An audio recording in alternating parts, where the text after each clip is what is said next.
我是东海大学日文系4年级许金凤，这是我的毕业专题。这个 podcast 的主题是从漫画到教室，日文拟声拟态语的教学实践。在接下来的访谈呢，我会采访3位嘉宾，然后他们分别会分享他们在线上教学之中所遇到的困难，还有挫折以及经验分享。好，那我们首先来欢迎第一位来宾。第一位来宾呢是跟我一起参与这个罗纳国小跟三星国小日文拟声拟态语教学。我们来欢迎第一位赖佩蓉同学。好，干嘛？好，请你不要紧张，来，请你做一个小小的自我介绍。大家好，我是赖佩蓉。好，好，大家好，我是东海大学的日文系一样的，然后4年级的赖佩蓉，然后我是跟这个金茂一起参加黄金神威的拟声拟态语日文教学，名字超长的。对，是的，没有错。好，那我们当初为什么会选择这个感觉相对冷门的教材作为我们的教学核心呢？为什么？对啊，为什么？哦，是去年学姐她的教学核心是单字吧？单字，对啊，单字。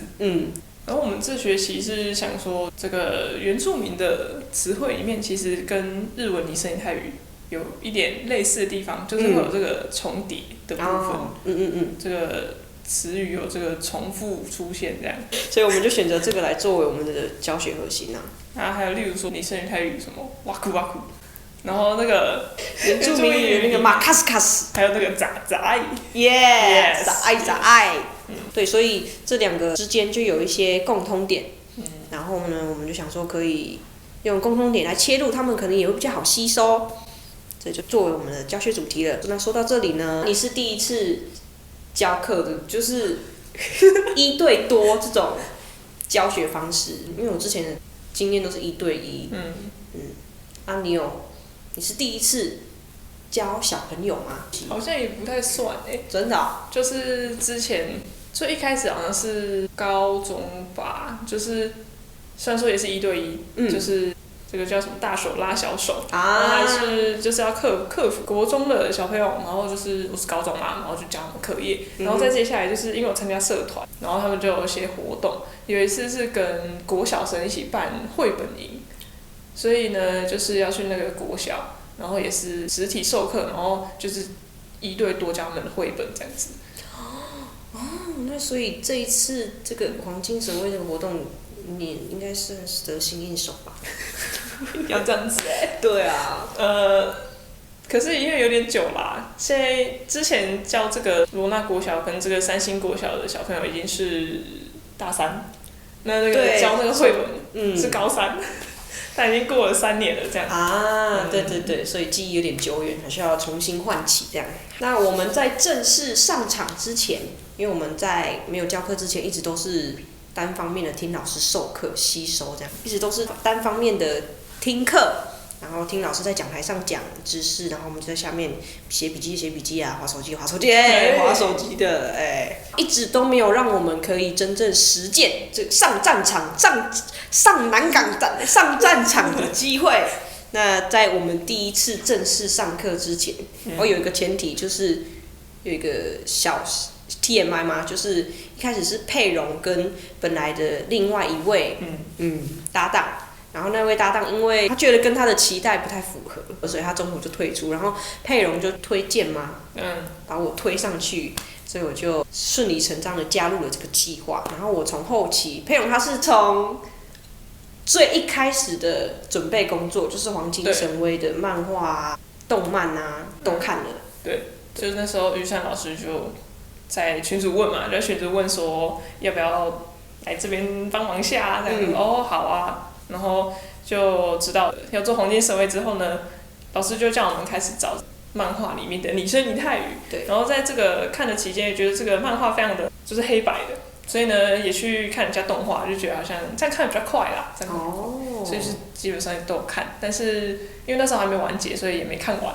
不过现在已经完结了。大家有兴趣也可以去看一下，是一直非常有意义的作品。这部作品里面讲到爱奴族的文化，然后都有去考究，就是他们真的会这么做，不是做的是凭空想象捏造出来的。那我后续加入计划之后呢，我基本上就是教材的准备工作，就是从漫画里面抓拟声拟态语开始。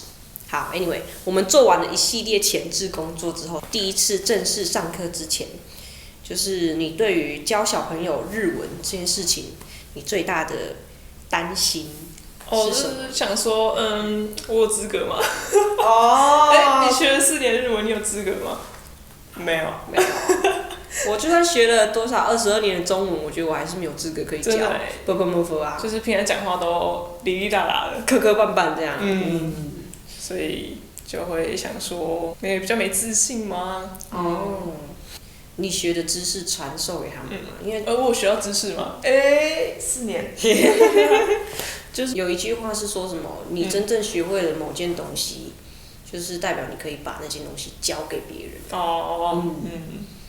对啊。但是我目前觉得我们嘛还没有那个能耐，所以当初加入这个计划的时候也是非常的心拍。而且那个日文的拟声拟态语，我们平常也比较少接触吧。所以这是一个非常大的难题，从一门不熟悉的语言里面再去找不熟悉的用法，这个真的是难上加难。其实我们在这个做的时候也是边做边学啦。边做边学。那我们在制作教材的时候啊，就不是有从漫画里面抓嘛，从动漫里面抓图片啊之类的，觉得找素材中间最辛苦的地方是就是那个电子书很小啊。对啦，虽然老师有给我们平板，没有啦，后来给老师用我们平板之后，就觉得OK 了。但所以这之中最困难的地方是我自己是找了这个点，然后把它记起来，然后可能忘记记到这个第几集，或是忘记记到这是几分钟的地方，然后看到有这个东西耶，那我要拿用的时候呢，我觉得忘记在哪里，然后又全部翻一遍。这是我，这也是我。That's you, that's me. Yeah. 因为我们那时候找教材的方法是会先根据一个主题嘛，因为我们做每一个，假设第一堂课是食文化，第2堂课教他们器具，然后第3课教他们信仰，这样每一个都有一个不同的主题，然后我们会根据那主题下去看嘛，我们就会先规定一个集数，就从1到10集这样，然后下去找食文化的部分，就给它抓出来。有时候抓出来，我是会随便丢，可能丢 Google 文件啊，丢我们备忘录，还是丢什么Word 档，然后到最后要找的时候就找不到在哪里。我也是。所以最辛苦的部分就是档案的部分。这感觉好像搞的是我们自己的问题耶。对啊。谁叫你不把档案整理好？你看人家那个学姐做的，她就把那个 Excel 表列出来。对啊。你在干嘛？我在干嘛？好啦，那是不是还是要想一点？除了档案归纳的部分，分辨那个就是拟声拟态语，有些是作者自创，然后有些是真的有。对。所以就有时候查到，就是看到之后呢，还是要去查。但是怎么样嘞？因为查到这个也不确定到底对不对，所以呢，这就是这个老师的重要性。对，老师就会看我们的拟声拟态语，然后就去想说，这个用法，因为我们不仅要找出那拟声拟态语，我们还要找出它会用在什么情境跟它的意思。然后老师看到这个拟声拟态语，他就会有时候会质疑嘛，用质疑好像有点太重了，就是小就帮我们 check 一下，小 check 一下我们找的东西是不是正确的，我们才能交给这个国小生这样。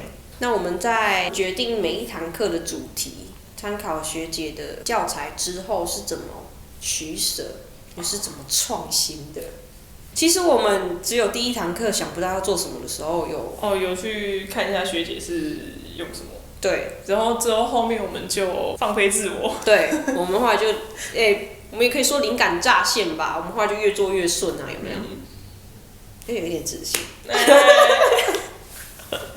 对，我们就只有第1堂课参考了比较多学姐教材之后呢，就比较还好其实我有点不太确定学姐之后的简报内容的模式是怎样，没怎么去看，只有看几个，然后是片段，所以不太确定。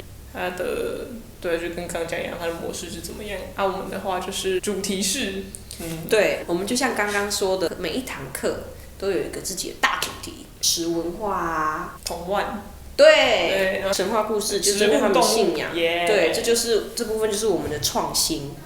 那我们在开头说过，我们教了2间国小，对，第一间是三星国小 ，yes， 对，然后第2间是罗纳国小，然后我们三星国小，我们罗纳是全程线上，所以没有跟他们实体见面的机会，有点小可惜。那三星国小呢，我们是头跟尾，就分别是第1堂课跟最后1堂课，真正的去到他们的国小。跑过去一样。你觉得在三星国小，我们第一次的实体教学，最印象深刻的部分？很紧张。哦，你很紧张？你不紧张吗？我还好。我其实一开始在行前准备，还有在车上的时候，就没什么感觉，因为我们在车上就是一直睡觉。对，一直预习我们要怎么教学，会比较顺，然后更好的把知识带给他们这样。不要这样讲。对啊，其实我那时候就一直把心力放在这部分，我就没有太多去想紧张不紧张这个问题。然后一直到了现场，就是佩蓉那边，就是对，这讲什么？紧张抖动的时候的，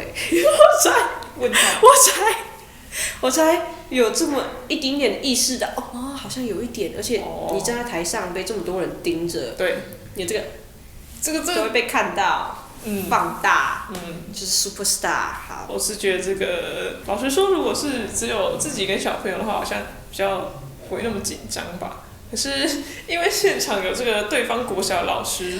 所以就想说，还有这个语文老师，对，就想说，在场是专业老师，那我只是一个学生，我还好意思在这个专业的老师们面前教小朋友吗？对，我们是什么咖？对，小丑。好吧。所以你最印象深刻就是觉得说，从自在紧张感里面。对，可能像小丑。原来如此。这只有一个吗？其实还有别的啊，就是。刚说只有自己跟小朋友可能比较没有那么紧张，可是只有自己跟小朋友还是会紧张，就是怕小朋友觉得说这个人很无聊，就不想听我讲话啊，或是在旁边自己吵闹，就是聊天之类的。我觉得如果这是像那种必修的常驻课程的话，小朋友可能真的会觉得。有点太枯燥乏味，而且又是听一门不懂的外国语言，而且他们又是小朋友，而且又没有学分。我没有办法想象我国小多少6年级的时候坐在台下，然后听这个大学生姐姐在台上教课，就是然后就是时间混过就算了。但是呢，如果像是这种1周1次的快闪课程，就可能就。某方面可以提起小朋友一点兴趣吧，就想要听课的感觉，而且我们也为了提起他们的兴趣，在课程里面放入了歌啊，那个摸骨之歌。对，我们在教材里面放入了一些影音教材，让他们可能可以不只有单方面听我们上课，中间还可以就是听一些歌啊来chill一下，所以我觉得应该也不会严重到就是说真的很无聊这样。对吧？心虚了，可以认同。心虚了，是有一点啊，但是对啊，我们很努力了吧？在我们第1堂课实体教学完之后，我们转到了线上。好像有这么一回事。是。是的。那你觉得最难克服的障碍是什么呢？是设备啊，还是跟小朋友没有办法面对面直接的观察到他们状况？我觉得对我来说是这个比较没有办法。快速转换过来是没有办法看到他们的状况，因为三星跟罗纳不一样的点就是在罗纳有自己的平板，对他们每个人都一部平板，他们几个人啊？8个，他们8个人都1台平板所以他就是我们就是加入用会议室的方式，然后就一格一格的画面，你想要看谁的画面就可以很直接的预览到。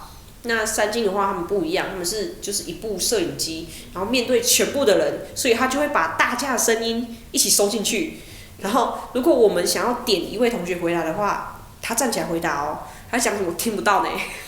真的听不到呢，因为大家都在讲话啊，大家都想讲自己的啊，然后就一位同学想要讲话，我们catch 不到。然后有时候还会没有照到一些同学，就是可能角度比较放比较斜，然后有些人就被卡掉。没有错。这个我觉得除了这个，还有一个困难的点是，因为摄影机是放在旁边嘛，然后就跟刚刚说离同学很远，不止声音听不到呢，这个人也看不太到。有时候想点这个黄色衣服的同学，但不知道他是谁。所以我在想说，如果我是那些小朋友啊，我会看到老师他叫我黄色衣服的人，我就想说他不知道我名字，就会有一种就是有距离感啦。所以我想说尽量不要这样子，可是真的还是有一点看不清楚。没有错，所以这是你觉得比较大的障碍，这样。对，还有啊，就是就是现场的时候，那些小朋友已经就是有时候会聊自己的了，线上会更难去抓住他们注意力。而且线上是现场的话，你还可以走过去就点他名字跟他讲，可是线上是只有声音，然后那个画面可能他们不要看就没了，所以呢，完全就是他们不要理你的话，你也很难去抓住他们注意力跟他们讲话。对，没错。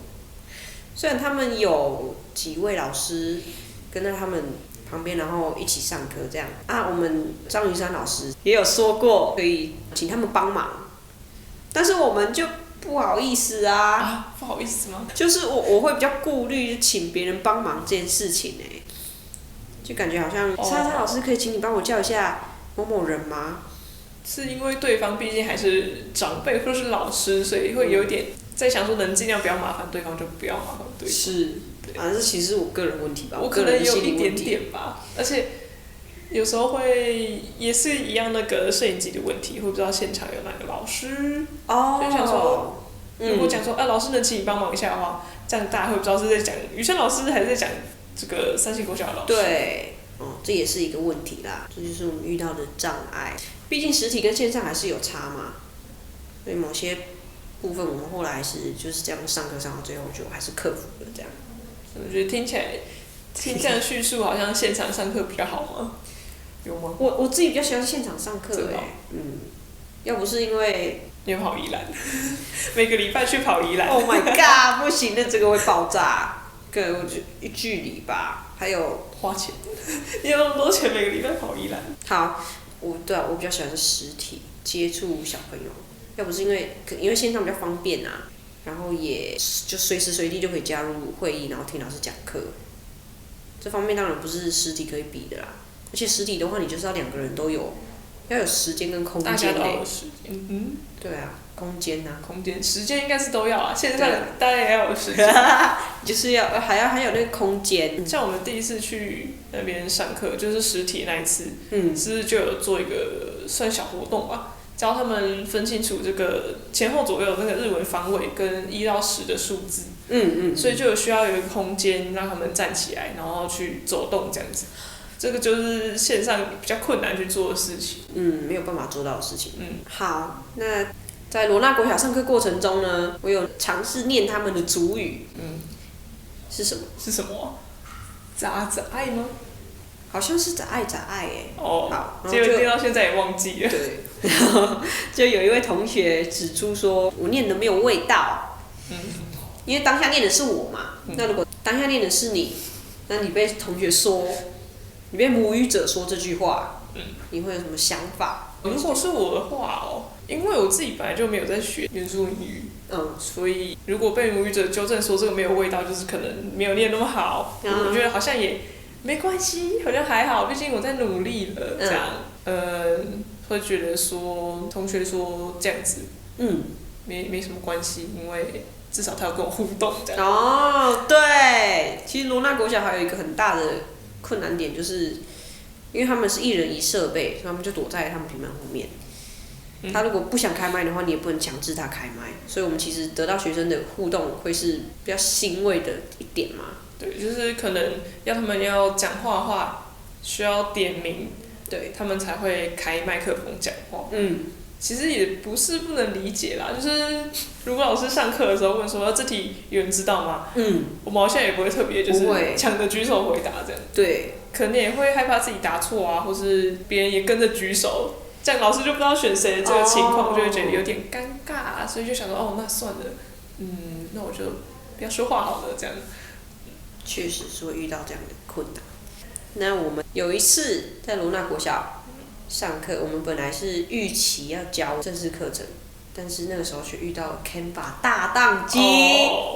那一次就原本想说要上课，然后就在做这个事前准备的时候嘞，登上去就发现 Canva 不能用，然后一开始还想说是不是哪一台电脑的问题，结果全部都不能用。而且我们甚至没有存档，对、这个做的不好的地方，应该要存到 USB 里面备份。对，因为想说我们有12课，然后简报都是70几、80几页，所以就会想说，好多那就不存了吧。这是这个没有经验的地方。是，就看那个北川老师那个简报都超多这样，然后我们还不存啊。不存啊，我们就真的。好像真的以为网络不会有问题，Canva 不会有问题这样，结果就殊不知，在 Canva 这个遇到困难的时候，我们是怎么分工合作，然后想出一个应急方法。什么样的人是谁想的？雨伞老师。对啊，谢谢老师对，那时候是这个我们还在手忙脚乱的时候呢 ，Yes， 是于山老师提出来，就是那一天我们要上的课。也是像那种主题的，但是那个主题的这个简报呢是放在 Canva 里面，然后 Canva 就宕机嘛，所以呢，这个于老师就紧急提出了说，我们先来教他们日文的平假名，所以我们就拿那个图片，然后这样放大，就是临时去教他们，然后因为我是负责投影这个简报的人，所以我就找图片，对，然后就叫金凤赶快先去跟小朋友聊天，还是讲一些别的。这其中当然还少不了老师的支援呐，老师也有插进来说老师也占了很多这个，老师也说了很多话。对，老师也说很多话。水时间。没有错，所以我们就这样度过了一堂课那如果像是遇到这应该算很大的状况吧，紧急突发状况，那你觉得如果是新手老师，就是你啊，遇到这种状况，你会给他们什么样的心理建设？你现在是在说我给这个其他人给我吗？给我。对啊，如果像是经历之后的你，再给经历之前的你，你会告诉那个时候的你说什么 relax 之类的。对啊，就不要紧张，其实老师都在旁边叫你啊，不是？是不要紧张啊，上课其实比想象中还要快，就是有抓到一个东西可以讲，然后就开始跟小朋友互动，然后可能加上他们是线上，所以一来一往也要时间，所以其实上课时间没有那么久，所以不用担心太多。时间很快就过去了。好，那这是我们教学中段发生的事情。那我们后半段呢？因为国小课程安排嘛，还有他们遇到什么期末考，还有国小合唱比赛，对他们国小自己本身有活动，还有什么校外教学，那导致我们后来就是准备太多，课上不完。对，课上不完。那你现在回头看，你会给当时在做教材的你什么建议呢？什么话？不要做那么多，这样吗？其实我觉得应该还是不会叫之前自己去改变这件事情因为做得多，然后有些课程没有上到，这样比较好吧。不然你到时候做比较少，然后后面还有时间就直接开天窗。多准备总是好的。那你有这么多的教学经验之后，从高3到现在啊，你会对那些即将想尝试多语教学，因为我们是用中文教日文的拟声拟态语，然后我们有时候还会念到原住民的族语，太复杂了，这应该可以算多语吧？对，你会对于想尝试这一步的人说什么呢？给他们什么建议？给不了一点。那不然你会建议他做的第一件事情是什么？还没有教学经验的建议吗？其实我也是还没有教学经验的啦，没有啦。好像没有那么伟大，可以给到什么建议啦。但是如果是给自己说要再怎么样子可以更好的话呢？就是我觉得其实每个人在生活中都有就是教学的经验。怎么听起来好像很专业吗？教学经验没有，就是例如说这个手机怎么用啊，或者这个字怎么念，对，或是问说，这个厕所在哪里？对，这个告知对方不知道事情的过程，就是一个不能说是教学啊，感觉还是好专业的，但是就是在这个过程中，其实跟教学是有点相似的。就是你要想说要什么样的方法，对方比较容易听得懂。那如果对方听不懂的话，你要怎么去跟他讲？或是对方如果听一听到后来说你讲的太复杂，他开始有点走神了，那这时候你要怎么办？这些东西都跟教学是有点类似。所以我觉得可以从这些生活中的细节的经验，然后去反思说你要怎么样去跟别人讲事情会是比较好的。这样子。好了，我们现在决定，我们现在脱稿演出。经历过了这么多，有什么想说的吗？不管是面对学生啊，还是你做教材的时候，或者是实体上课的时候，有什么样的收获都可以说说。就跟那个问卷的回馈表单一样。对，在这里学到了什么？对，分工合作。我觉得有其实就是那些核心的东西啊。就是分工合作啊，沟通技巧啊，找资料。然后资料收集这样。对，然后还有比较专业上面的日文、拟声泰语。然后还有去教小朋友，去面对小朋友，这些好像想说上一个课，但其实这些全部都是包含在里面的。所以这其实是一个非常复杂的事情，所以觉得说能够当上老师，在台上教各位的老师们都非常厉害。很不容易。他们台上10年功，讲颠倒了。台上10分钟，台下10年功。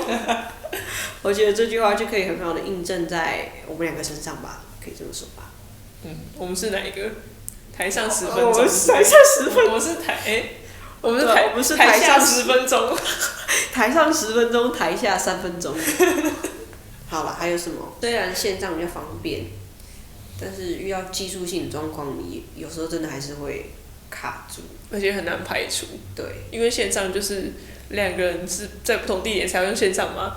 对。那你这时候就基本上很难去帮到对方，就是其实有时候跟对方讲，然后对方还是会有点听不懂或是搞不懂。也算是线上的一个困难点吧。对啊。好，那我们今天的这个小小的 talk show 啊，就到这边结束了。明明是日文系这样，你这边唠英文。小小的小 talk， 对，就差不多到这边结束了。我们谢谢佩蓉，谢谢大家，黄金神威的这个计划很开心，有佩蓉在旁边协助，这样这个好好伙伴，好好上课，好好做事。标准有点低了。如果没有佩蓉的话，我真的不知道我要怎么完成这个庞大的计划。所以说学姐真的很厉害，学姐只有一个人她一个人完成了这整项计划，然后跟着那个雨珊老师去宜兰，再跑回来。而且她也是教2个学校。对。一个人。Oh my god。学姐厉害，好，那谢谢佩蓉。我也是非常感谢。有这个，这是什么感谢大会吗？对，就感谢有金凤跟我一起做这个简报，然后跟一起上课啦。就是每次要做简报的时候，可能有点懒，有点累，然后就会想说，那金凤跟我一起的话，就会比较想要去弄。而且2个人分工真的会快很多，快超多。就一个人找资料，然后一个人去做简报，对，然后之后再讨论，会比较快。好。好，那我们就到这边结束喽，耶！